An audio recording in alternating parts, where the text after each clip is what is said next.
reading this book at the moment called Transitions, and I don't know who it's written by, but it's scaring me. So, come on. You want to be scared too. Don't click out. Let's do this together. Mono a mono.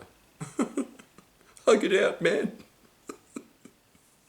Life, what a crazy ride. That's pretty much what it's about. It's just the fact that you live this sort of script in your mind that you're living in a different chapter of your life than you actually are. Now, the one that they talk about, which I think is most relevant to the people watching this, I guess, probably not though, but you know, for the older viewers of this channel specifically, because it starts with the transition to 30s and then it talks about 40s, talks about 50s, talks about 60s. So the general outlay is that in your 30s, in the early parts of your 30s, it just talks about how your early 20s to your early 30s is kind of just you practicing being an adult. I mean, look at me, I can't argue, but not in the position. But yeah, so he's saying that that's what happens, right? That you kind of just still think that you're a teenager, and at some point around your late 20s, it starts to hit you that no, actually, that childhood mind that I had of I could be anything when I grow up. No.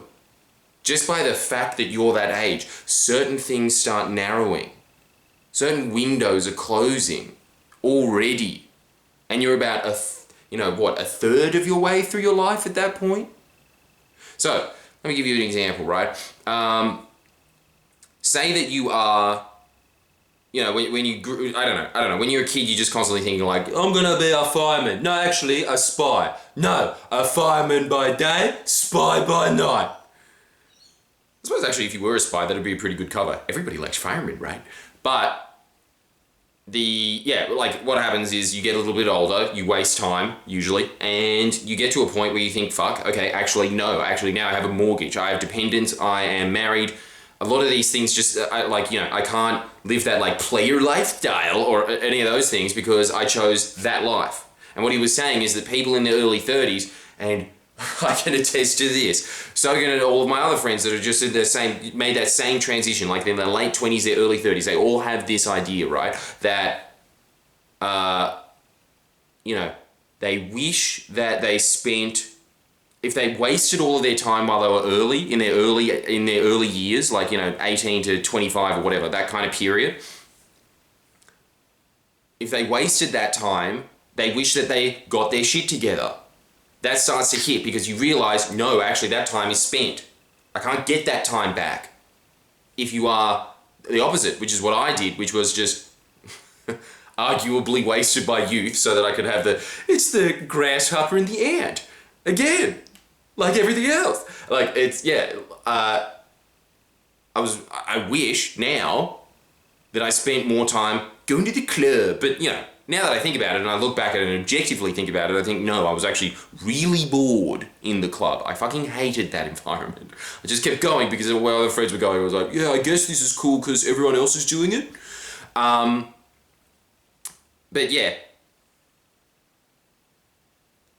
if you had that period, right? Whichever way you diverged in your late 20s and your teens, if you wasted all that time, you did your sex and drugs and rock and roll, yeah, you will wish by your 30s that you didn't do that. Usually because you will have a shit job. Probably not a partner, that you live in that suspended animation of Peter Pan syndrome. I see it all the time with my friends from high school. There's so many of them that you look at them today and you think, why are you still drinking goon in a park? That should have ended at 20. You're 30, bitch. But what happens is the other way around is the way that I did it, right? Now I look back at that and wish that I did that. I wish that I messed around more at my youth. But what he's saying is, it doesn't matter which one you pick. What naturally happens to everyone is they start having this time regret. Life just becomes a little more melancholy by the time you're 30. It's true. That definitely does happen. It's just, your life starts getting filled with a bunch of, what if I did this? What if I did that? Did I pick the right path? That's what happens at 30. That's one of the transition phases. Another one is around in your 40s. Now, this is all different for everybody, right? So some people start getting this at 27, which was pretty much me, but some people start getting this at like 34. But it's around that period. Then the next period is in your 40s. What he said was, there's kind of a gap that happens. So people that are like basically 18 to like, I don't know, late 30s, 37, 38, 39, that kind of area, those people usually can kind of gel. They sort of had the same upbringing. They sort of had the same experiences. They can sort of remember the same cartoons and shows, right? So they kind of all just get along, that age group. By 40, if you're in a workplace, what happens is you look down at the juniors and you think, fuck, I can't relate to these people anymore. There's always, you know, like when Snoop Lion just had that midlife crisis? Sorry, Snoop Dogg. I remember him as Snoop Lion. But yeah, he changed himself to Snoop Lion and everyone was like, what the fuck is he doing? That was that. That was that midlife crisis moment of, like, it's not even this thing of like, I could have spent my time better or anything. It's kind of just like, I'm on a different planet to these people. And it's not necessarily this thing of like, you envy their life or whatever. It's just this kind of thing of like, I'm a completely different person. Now, he has some theories about it that when you're going through your, like every 7 years, right, pretty much every skin cell in your body changes over. In that period of 7 years, you're a completely different person by that point. So,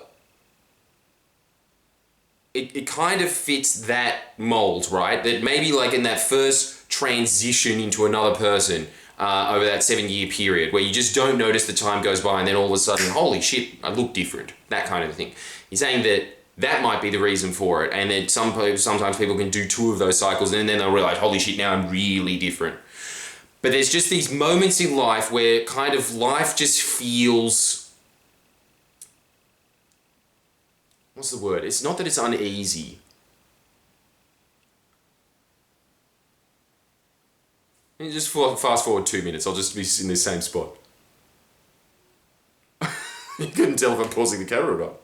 But, alright, let's just use it for lack of a better word because it's just my vocabulary shit. That's what I need. But, fuck, I'm disrespectful, aren't I? Thanks for all that free information, cucks! So, yes. Let's just say that there's some unease in changing. That's what happens into your mind, and your mind kind of just gets stuck in a lag. And he's saying what happens is that a lot of people, and this is when things start to get a little sad, right? So, for instance, those friends that I'm talking about that still seem to be behaving like they're 19-year-olds. Well, there's an unawareness there, first off. They kind of seem to be in a bit of a denial, right? Like, you see that behavior and you see someone just trying to be, you know, Fonz at the end of Happy Days, clearly older, hey, doing that. It's a bit lame. And everybody externally can see that. They're kind of denying that to themselves. They haven't made the transition. And what he's saying is, it's very good to recognize these transition periods. Because if you do recognize the transition period of, oh yeah, my brain feels a little bit weird at the moment. Like this could be triggered by moving into a different house, a different spouse, the different life changes. Where you kind of just notice, I'm in a different chapter in my life now. First of all, he's saying you should get excited because that means that the fact that you're feeling that way, it means that the old you is dying, and that gives you the opportunity to build a new and better you. That's the point of the book, is that instead of just denying it, delaying it, like those people that are pretending that they're 19 still, even though they've got like a fat 30-year-old alcohol gut. Instead of just doing that, just accept, no, this is where I am now. This is what I should be focusing on now. That was a part of my life. That was one chapter. And like with all books, it has its ups and downs. But now I'm on to the next point. I'm here now. A lot of people just go into denial. A lot of people ignore that and push it out of their minds. That's what the book's about. I think it's interesting. I'll just quickly give you what happens when you're 50. Even though I can guarantee you no one watching this channel is 50. And I know that anyone that does that is just trolling if they say like, that's where you're wrong. Because be honest, if you're 50, you don't know how to use the computer. Is this original? Boomer. But he was saying that what happens when you're 50 is that you start, and it makes a lot of sense when you look at the programming of ABC. You know, there's just a bunch of, and it's same thing in BBC in Britain. You know, they're just obsessed with useless quiz shows. That age group is always just sitting there being like, no, Don Bradman. Yeah, no, I think it is still Don Bradman. Oh, yeah, it is, good. They're obsessed with that. By the time you're 50 and 60, do you see this? Do you see your grandparents and stuff? They start going to like university again, like that old person's university. I can't remember what it's called. But they go into that and then you're just like, what are you learning about? And they're just like, oh, you know, Greek poems. You're like, why? Why are you fucking learning that? These are the same people their whole lives that have been saying that, you know, like, you have to get a job, okay? Just common sense. Those people start doing really aesthetic things. And he's saying that, like in life, there's kind of just two general paths that get trodden. He's saying that generation, because they grew up hard, it was the World War II generation, those ones, now they kind of did a job they didn't like doing for their entire life. They got over the point of like, you know, just ignoring the fact that they're 40 and they still were doing a job that they hated. Now they're just at this point of like, nah, I just kind of want to satisfy something like a little bit deeper than like just like breadwinning, you know? Like that starts to happen to them. Anyway, the book makes you feel really melancholy. Transitions. I can't remember anything else about it. If you want to read it, just that's your clue, I suppose. Like the video, give me more questions.